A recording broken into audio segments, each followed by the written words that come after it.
je to modlitba? Je to jedna z tých otázok, na ktorú kresťan pozná odpoveď, až pokiaľ sa ho niekto nespýta. Modlitba je tou najcharakteristickejšou praxou kresťana. A predsa mnohí v otázke modlitby blúdia. Možno by sa dalo natočiť celé video na tému ako sa nemodliť. Niečo na tento spôsob. Chcel by si sa ísť prejsť, ale hrozí škaredé počasie. Si kresťan, nemusíš si zúfať. Spomeň si, čo povedal Pán Ježiš. A ja proste a dostane. Na všetky problematické prípady máme jednu vynikajúcu vec. Modlitebnú knižku. Stačí si nájsť príslušnú modlitbu, v tomto prípade na strane 188, za jasné počasie. Samozrejme, nesmieš zabudnúť na dôležitú vec, a to je viera. Ten, kto skutočne verí, vrchy prenáša. Musíš naozaj veriť, že Boh splní, o čo ho prosíš. A s touto vierou v mene Pána Ježiša a v Duchu Svetom prednesieš modlitbu.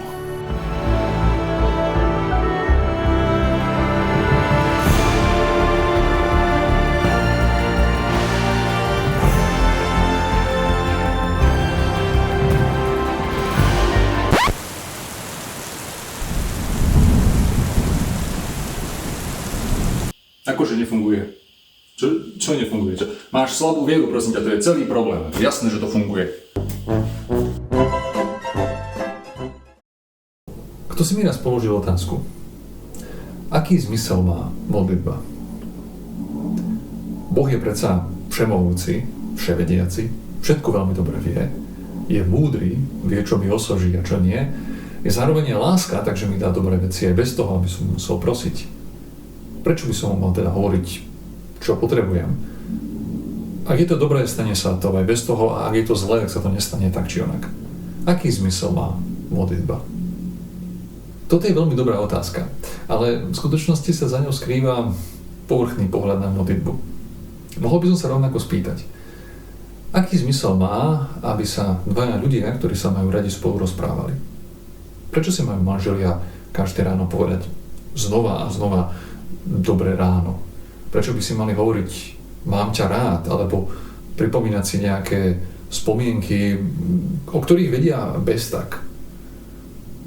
Možno mi to poviete, ale to je úplne iná otázka. A áno, je to iné, ale zároveň to nie je tak veľmi vzdialené tej pôvodnej otázke. Modlitba totiž nie je ani o nejakej povinnosti, ktorú si treba odrobiť, pretože ináč bude Pán Boh nespokojný, ani o tom, že by som ho potreboval upozorňovať na veci, o ktorých vie bez tak veľa lepšie než ja sám. Ani o tom, že by Boh sedel so založenými rukami a čakal, kedy mu konečne povieme, čo by mal robiť. Boh nie je ani kancelária prianí a sťažností. Všetky tie nesprávne pohľady na modlitbu totiž opomínajú jednu veľmi dôležitú osobu a je ňou sám Ježiš Kristus, tak ako ho opisuje Evanjelia. Ten Ježiš, ktorý je pravým Bohom a pravým človekom a ktorý sa sám modlil.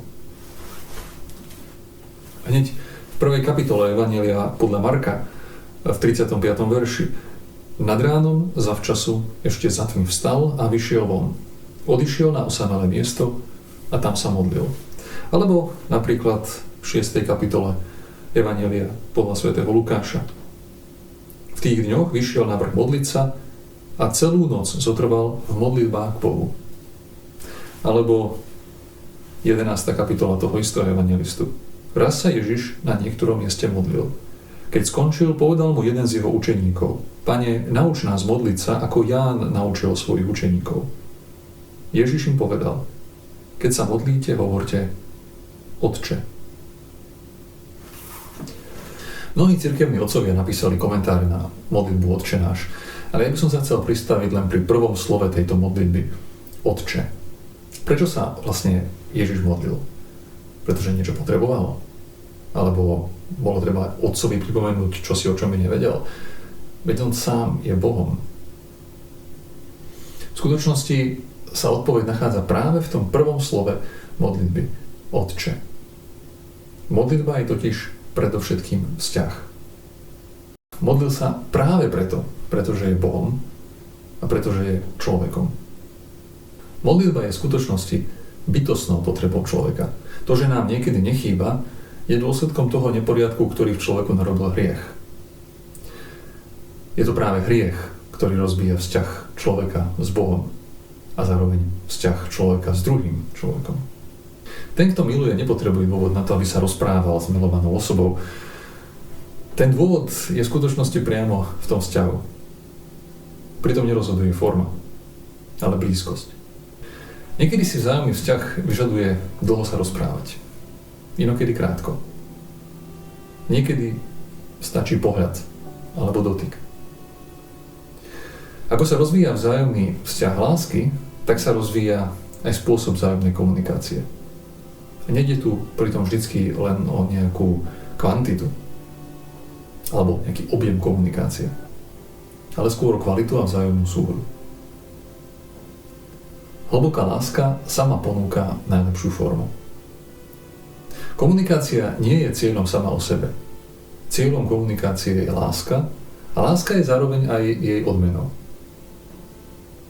Niekedy príde situácia, v ktorej bude treba o čosi prosiť.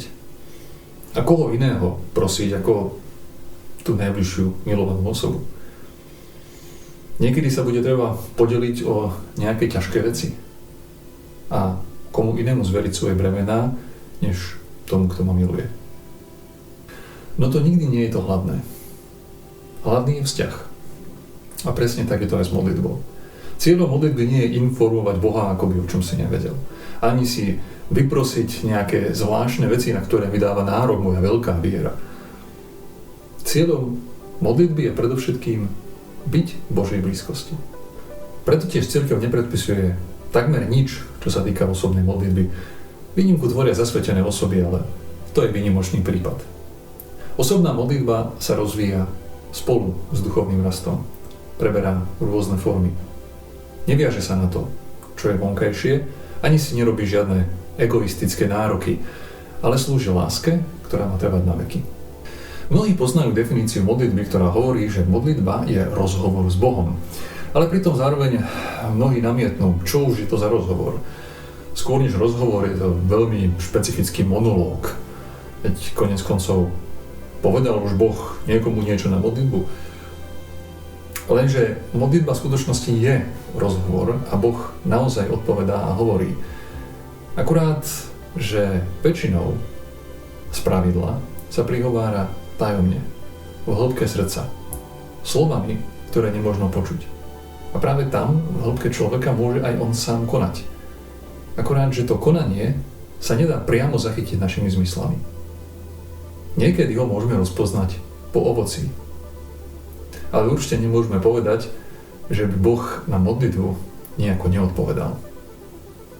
Existujú výnimočné prípady, keď sa Boh prihovoril aj zmyslovým spôsobom, ale to je výnimkou a táto výnimka by v nás mala vždy zbudiť veľkú ostražitosť.